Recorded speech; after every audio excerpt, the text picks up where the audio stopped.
Welcome back to the Pederson YouTube channel. Some more NFL content for you guys. We hammered out the draft content, hammered out a lot of different prospects, some draft reviews, everything in general. But now we're going to talk about kind of the offseason in general, getting ready to kind of, pick up there's a little bit of a dead period with sports nowadays. But we're here to provide you guys some entertainment. And we're going to start off talking about the NFC North, some offseason moves, kind of how we think the season might play out, some big additions. But Dash, I'm going to let you talk a little bit now, NFC North. What do you think about this division going forward this year? Yeah, so I think we'll start with the bottom team that I have projected for this year, and that's the Chicago Bears. They did not get better. They lost key veterans like Khalil Mack. They let Akeem Hicks walk. Their wide receiver core is awful. This might be the worst wide receiver room in like the last 5 years in the NFL.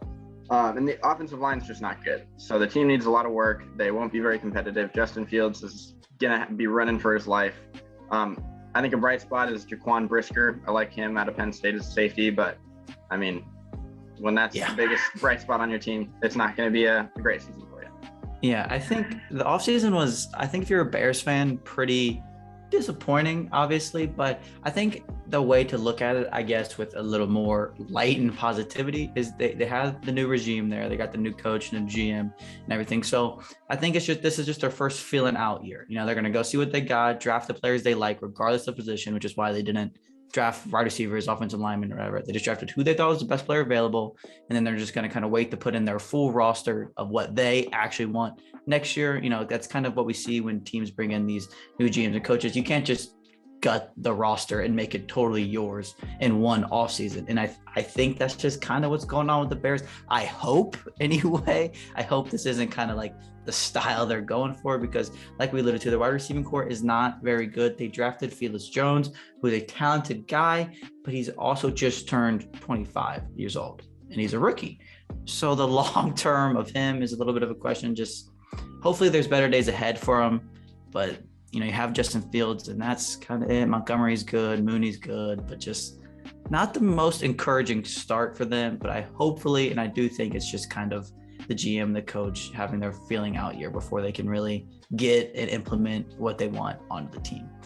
Yeah, and I think that there's brighter days ahead for sure. But then the next team that we'll take a look at is the Detroit Lions.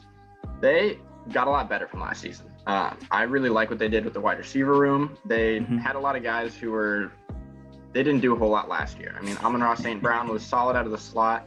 Josh Reynolds was okay. But now you've got two guys who can torch defenses, and that's DJ Chark and Jameson Williams. I'm really, really excited to see what those guys are going to do. Yes, you still have Jared Goff. Okay, that's okay. If he has a great team around him, he can be all right. Yeah. For that. But their O-line's solid. Their defensive line got better with Aiden Hutchinson. And, I mean, they still have holes at linebacker and secondary. This isn't a perfect team by any matter. But they're certainly better than they were last year. And I think that they're better than the Bears. So, yeah. Kudos to Lions fans. You guys won't be the worst this year. I think it was a pretty, this Lions team, when you look at it, I just think, you said the word, they're just solid everywhere. There's no glaring, real big holes. There's no, major, massive bright spots. They're just really solid everywhere. And I think for the position that they're in, the rebuilding style, that's good. They have all the important pieces. They have a solid offensive line. They have a young, solid offensive line. They got some solid young pass rushers. They're just kind of a few years out from potentially being pretty good. And obviously everybody's just going to look at the quarterback with the Lions. That's obviously the one spot you look at. And it's just Jared Goff. And he's definitely not the best, but I mean, the guy played in the Super Bowl. He's been good before, and I know those teams are way better than teams he has now in the Lions, but this Lions offense has some weapons. I mean, you said DJ Chark and Jameson Williams and St. Brown, but they still have Swift, Hawkinson, Jamal Williams is no slouch either. He doesn't have to do a lot to win games. And I think with Jared Goff as your quarterback, if you can ask him to do as little as possible to win a football game, you're probably going to win a decent amount of football games. I don't really see them pushing for a playoff spot this year, but I think they're pretty easily the third best team in the division. They're better than the Bears, but they're still not there behind the Vikings and Packers yet.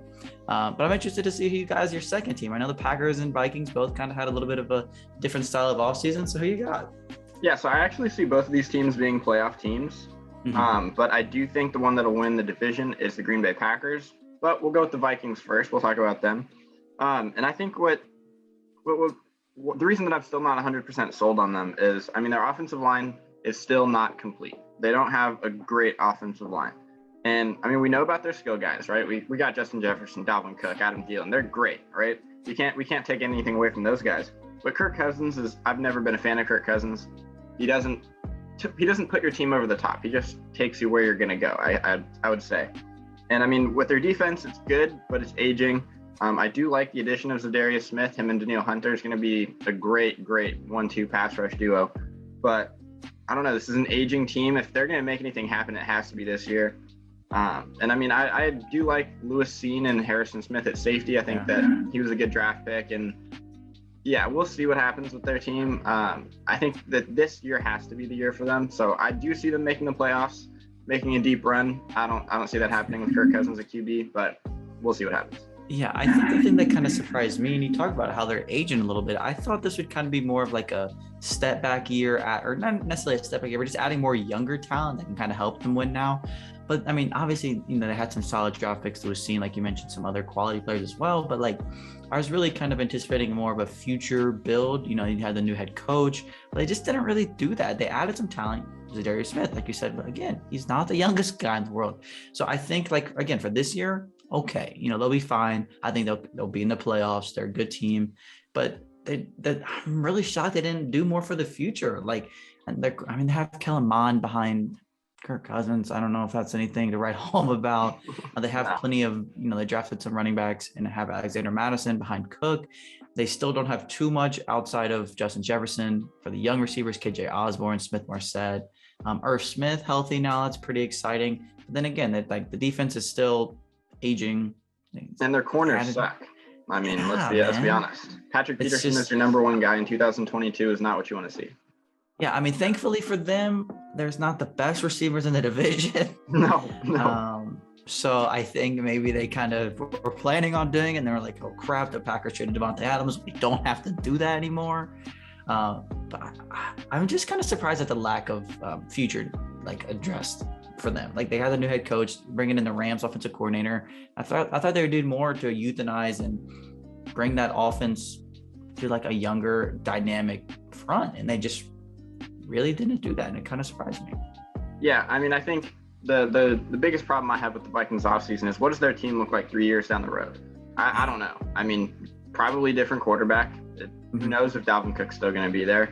I mean, Adam Thielen's going to be gone. You got a lot of question marks. So especially with the receiver market nowadays too. Who knows if you're going to have to pay Justin Jefferson a whole lot, because if you're not building for the future, why is he going to want to be there? So they need to figure it out a little bit over there. I mean, maybe they will. They're kind of just sending it one more year. No, go for readdress it afterwards. But just at this point in time, the future's a little shaky in Minnesota. Yeah, absolutely. But then for our final team in the NFC North, and the team that I have winning the division and being a strong contender in the NFC again, is the Green Bay Packers. And yes, their wide receiver room is not very good. Let's get that elephant right. That elephant's in the room. We'll put it out there, right?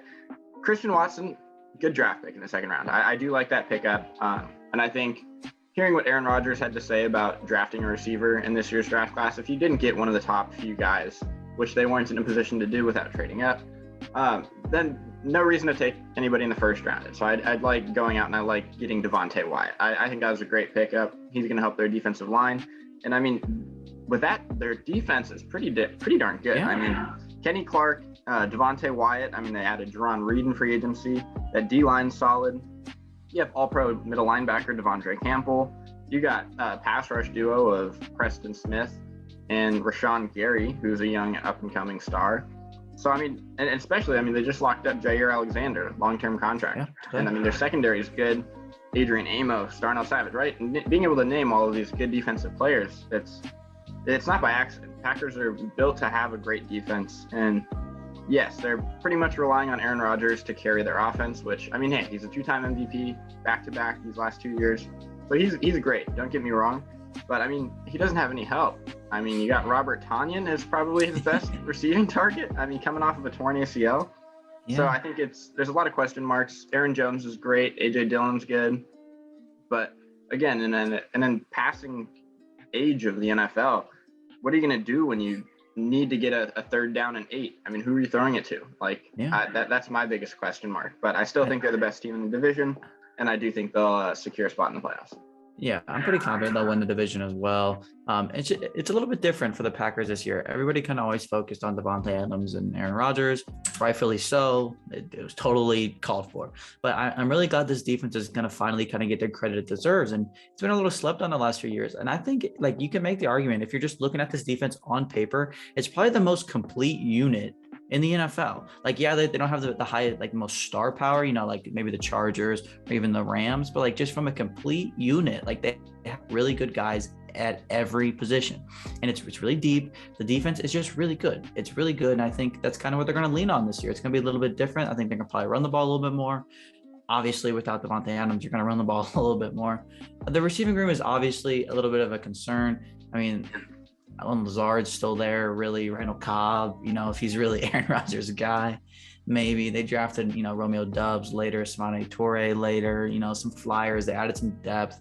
It's not the best room in the world, but I think, I mean, obviously just kind of running the ball and setting up the play action and having Aaron Rodgers, it's definitely something you can get by when you have an elite defense. I think it's going to be more of an old school kind of Packers vibe, which is fun and different for this NFL today. Like you said, it's a really pass happy league. The Packers are going to kind of go back old school a little bit, and I like it. I think it's going to work. I think they'll win the division. Like I said, the defense is really, really deep, really solid all around. No real holes there. I'm interested to see how it works in the playoffs, though. I'm not sure how that'll necessarily translate because I just don't know if they're going to be able to keep up with some of the high-powered offenses in the league. I don't know. I really don't know how the offense is going to work out, but I'm totally, fully confident in this Packers defense. That's for sure.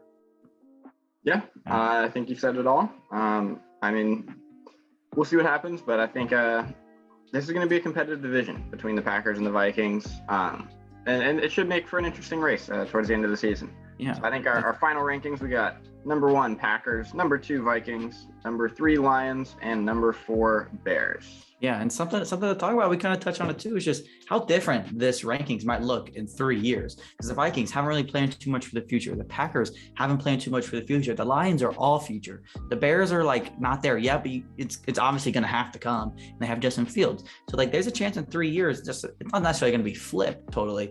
It could look up. It could be. I'm not going to say it is, but it's going to look a lot different. A lot of people taking different paths or on very different ends of the spectrum.